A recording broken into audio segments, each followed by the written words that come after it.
Your Excellency, the President of the Republic of Kenya and Commander-in-Chief of the Defense Forces, the Prime Cabinet Secretary, my cabinet colleagues and the principal secretaries and all the senior people here today, good morning.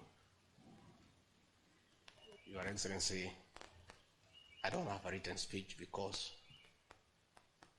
this contract is a serious thing. And you need to think very through what you have signed. And Your Excellency, on behalf of this team and those who work under you, I want to thank you for the privilege to serve. Among 50 million Kenyans, you chose a few of us, very few in terms of percentage, to assist you in the management of the affairs of this country. Your Excellency, you have a very high expectation of all of us, just like the people of Kenya have. The President of the Republic of Kenya, seated here today, signed a 5-year contract with the people of Kenya, subject to renewal on performance and subject to termination on non-performance. As a Deputy President and Principal Assistant, I can tell you today, the President has no intention whatsoever to have his contract terminated by the people of Kenya. His very intention is to have it renewed, and therefore those working under him must perform and perform efficiently.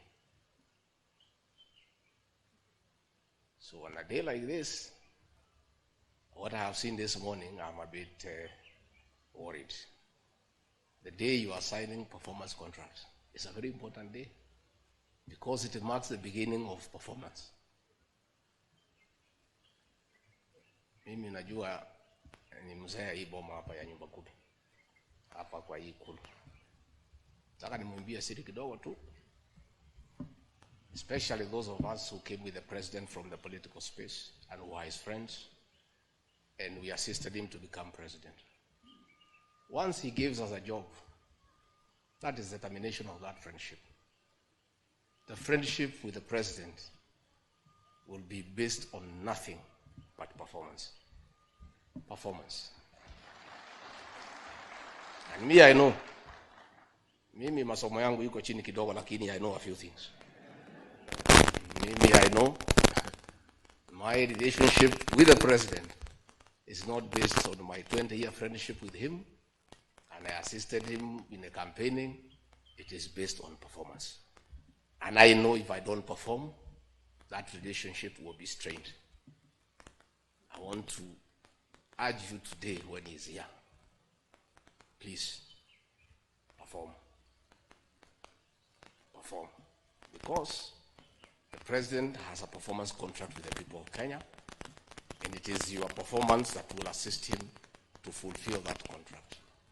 So let us all do what we have to do, and let us be efficient. When I joined the Kenya School of Administration, in those years we were taught management is management by crisis, known as firefighting. That is what most of us have been doing.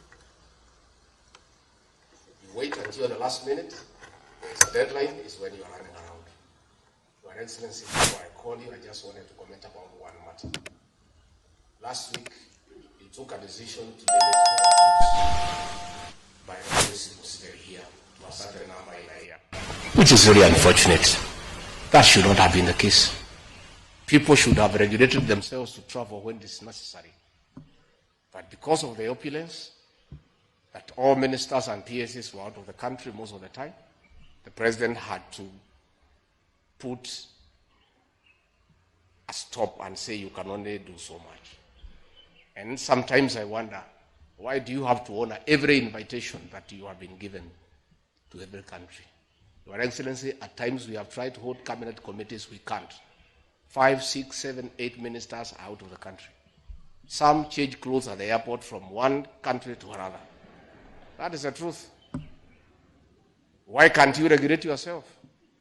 If the president was to travel and honor every invitation, he will be out of this country the whole year. 5, 6, 7, 8 ministers are out of the country. Some change clothes at the airport from one country to another. That is the truth. Why can't you regulate yourself? If the president was to travel and honor every invitation, he will be out of this country the whole year. You just have to decide what is useful and other things you can leave to our ambassadors out of the country. Please let the president not limit your travel. Just be responsible. You have a work to do, and the work is here in Kenya. Again, Your Excellency, we have done so much as an administration, but the information is not out there. Our ministers are quiet. They are called for TV interviews, they don't show up to say what they have done. And then the media have a field day because nobody talks for government. I would rather we spend more time explaining to the people of Kenya what we have done in our respective dockets as opposed to travel.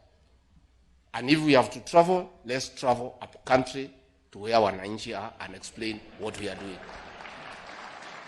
I don't think the president will cap your travel out of Nairobi.